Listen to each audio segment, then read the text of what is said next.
अस्सलाम वालेकुम, welcome to binary classroom. आज की इस क्लास में हम लोग टॉपिक पढ़ने वाले हैं internet as a system, chapter number 1 introduction to system computer science and entrepreneurship, class 9th new course हम लोग स्टडी कर रहे हैं और ये इस चैप्टर का लास्ट टॉपिक है इंटरनेट एज अ सिस्टम। तो इसके अंदर हम लोग इंटरनेट के मुतालिक कुछ बातें पढ़ेंगे। तो सवाल किस तरह से पूछा जाएगा, discuss internet as a system, explain importance protocol of the internet. अभी इससे लास्ट लेक्चर जो मैंने आपको पढ़ाया उसके अंदर भी प्रोटोकॉल्स का जिक्र था, जो मैंने आपको बताया कि नेक्स्ट आने वाली वीडियो में आपको दिखेगा कि प्रोटोकॉल्स के बारे में हम लोग डिटेल से पढ़ रहे होंगे। वहां पर भी हमने यही चीजें पढ़ी थी जो कि इंटरनेट के अंदर हमने पढ़नी है। तो हम लोगों ने सबसे पहले पढ़ना है इंटरनेट। तो internet is a vast and complex system design. ये एक बहुत ही बड़ा और पेचीदा सिस्टम डिजाइन होता है which is used to link multiple network, जो कि मुख्तलिफ मल्टीपल नेटवर्क्स को आपस में ज्वाइन करता है, मिलाता है वर्ल्ड वाइड पूरी दुनिया में मील्स के जितने भी डिवाइसेज हैं उनको आपस में कनेक्ट करने का काम किसका है, इंटरनेट का। It connect private, public, academic, business and government network to communicate and exchange data globally. ये किन किन चीजों को आपस में मिलाता है? कोई प्राइवेट नेटवर्क है जिस तरह आपके घर का वाईफाई है, पब्लिक है, पब्लिक नेटवर्क्स भी होते हैं जिस तरह जैज जोंग वगैरह, ये सारी चीजें पब्लिक नेटवर्क्स है। एकेडमिक्स जैसे कि आपके कॉलेजेस, स्कूल की, यूनिवर्सिटीज की जो वेबसाइट होती हैं वो,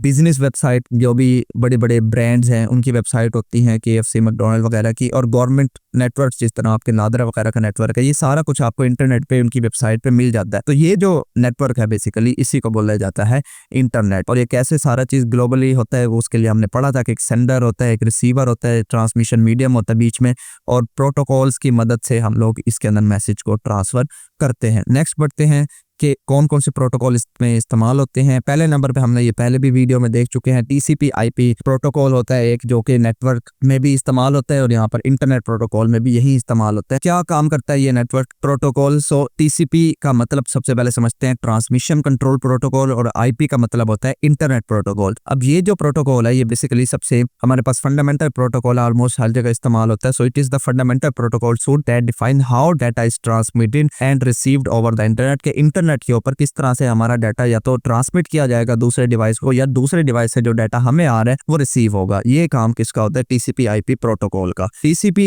इसके भी दो पार्ट होते हैं, TCP और IP। जो TCP है उसकी अलग जिम्मेदारी है, IP की अलग जिम्मेदारी है। TCP की जिम्मेदारियां सबसे पहले पढ़ते हैं। TCP is responsible for making sure data is sent and received correctly. TCP की क्या जिम्मेदारी है कि उसने सिर्फ ये मेक श्योर करना है कि आपका जो डाटा है वो सेंड और रिसीव सही हुआ या नहीं हुआ, मतलब कि जितना डाटा मैंने भेजा है क्या सामने वाले को भी उतना ही डाटा मिला है या नहीं मिला। और IP की क्या रिस्पॉन्सिबिलिटी है? For directing data to the right destination, कि क्या जो मैंने डाटा भेजा है वो सही जगह पे पहुंचा भी है या नहीं पहुंचा। देखें TCP का क्या मकसद है कि उसने ये इंश्योर करना है कि जो मैंने डाटा भेजा है तो बिल्कुल वैसा का वैसा ही डाटा सामने वाले के पास पहुंचा या नहीं पहुंचा। और IP की क्या रिस्पॉन्सिबिलिटी है? वो ये इंश्योर करेगा कि डाटा उसी जगह पे पहुंचा है जिस जगह पर उसको पहुंचना चाहिए था, या किसी और जगह तो नहीं पहुंच गया। ठीक है ना, जैसे आप घर से स्कूल के लिए निकले हैं तो घर से स्कूल आप पहुंचे हैं या नहीं पहुंचे, सही सलामत पहुंचे हैं या कोई एक्सीडेंट करवा के पहुंचे हैं, ये किस चीज की रिस्पॉन्सिबिलिटी होगी? TCP। आप अपने ही स्कूल में पहुंचे हैं, किसी और के स्कूल में तो नहीं पहुंच गए, वो किसकी रिस्पॉन्सिबिलिटी होगी? IP की।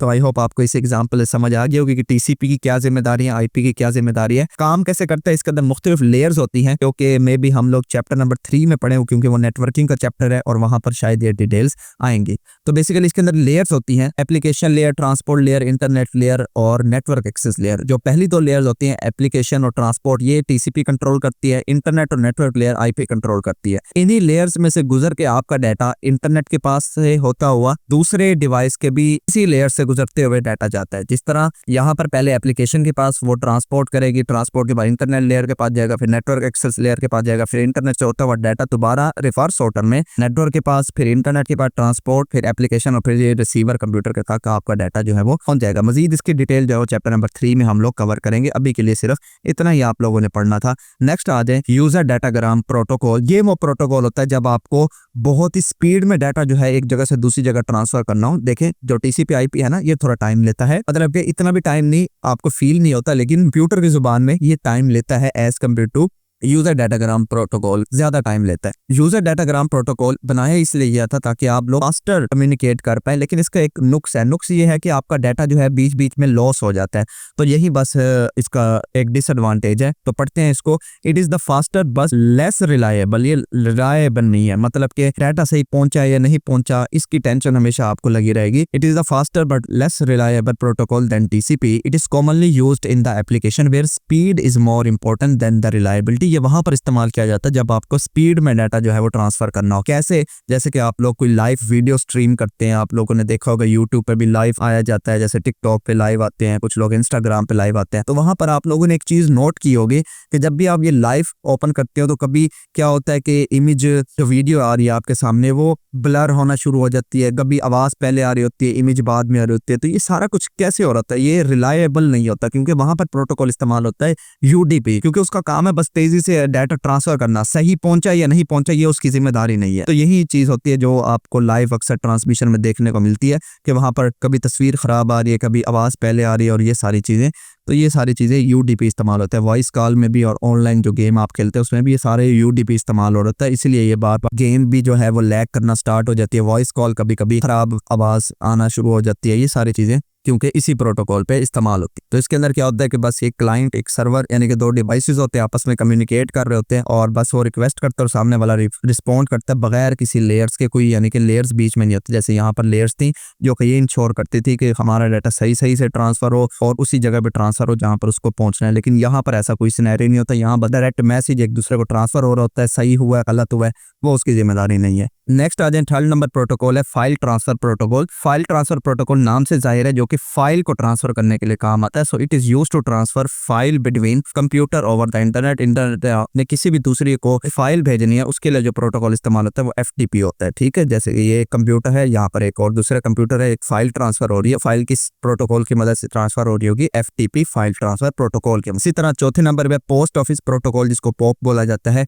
या फिर एसएमटीपी भी बोला जाता है, सिंपल मेल ट्रांसफर प्रोटोकॉल। ये जो प्रोटोकॉल होता है ये ईमेल्स के लिए होता है। ईमेल्स आपको मालूम होगा जिस तरह जीमेल वगैरह होती हैं, इसके अंदर ये भी कम्युनिकेशन का जरिया होता है। So it is used to retrieve email from mail server to the local device, के जो भी मेल सर्वर है उससे ईमेल आपके नाम पर जो भी आई है वो ट्रांसफर होगी इस प्रोटोकॉल की मदद से। जिस तरह हम लोग गूगल मेल इस्तेमाल करते हैं, जीमेल जिसको बोलते हैं, वो भी क्या होती है गूगल के सर्वर पर पड़ी होती है। जब आप ऑनलाइन होते हैं तो आपको मेल ट्रांसफर हो जाती है, उसके अंदर भी यही वाला प्रोटोकॉल इस्तेमाल हो रहा होता है या फिर एसएमटीपी प्रोटोकॉल इस्तेमाल हो रहा होता है। ये थे हमारे पास कुछ चंद एक protocol internet as a system. Number 1 complete हुआ। आई होप आपको ये चैप्टर नंबर 1 की सीरीज पसंद आई होगी। इसी तरह चैप्टर नंबर 2 और तमाम बुक के लेक्चर आपको मिलते रहेंगे। अगर वीडियो अच्छी लगी है तो इस वीडियो को लाइक करते जाएं। चैनल को बगैर सब्सक्राइब किए देख रहे हैं तो चैनल को भी जरूर से सब्सक्राइब करें। मिलते हैं किसी नेक्स्ट वीडियो में, तब तक के लिए अल्लाह हाफिज।